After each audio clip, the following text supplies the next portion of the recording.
ইংৰাজী তাৰিখ মতে আজি আমাৰ প্ৰথম বিবাহবাৰ্ষিকী মানে 20 এপ্ৰিলৰ দিনাখন আমাৰ বিয়া হৈছিল আৰু অসমীয়া তাৰিখ মতে 7 বহাগ আমাৰ অহা কাইলৈ বিবাহবাৰ্ষিকী।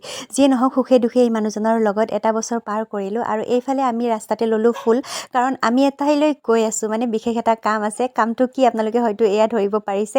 যিহেতুকে মই এইটো কাম কৰি ভাল পাওঁ, সেয়েহে এইটো কামৰ লগতে আজিৰ দিনটো জড়িত হৈ আছোঁ। পাৰ্টি মেকআপটো কৰি দিলোঁ, তাৰপিছতে এয়া কইনাকো বহুৱাই লৈছোঁ আৰু এটা সকলোতকৈ ভাল লগা কথা হ'ল মোৰ ভিডিঅ' চাই পেলাই এই বাজনীয়ে মোক বুক কৰিছিল আৰু মোৰ ভিডিঅ' বনোৱাৰ কিবা এটাতো উপকাৰ হৈছে। মোৰ ভিডিঅ' চাই পেলাই মেকআপৰ কাৰণে মোক বুক কৰিছে, তাত কিন্তু ডাঙৰ কথা মোৰ কাৰণে কি হ'ব পাৰে, নহয়নে বাৰু? আৰু আপোনালোককো যদি লাগে তেতিয়াহ'লে মোক বুক কৰিব পাৰে দেই।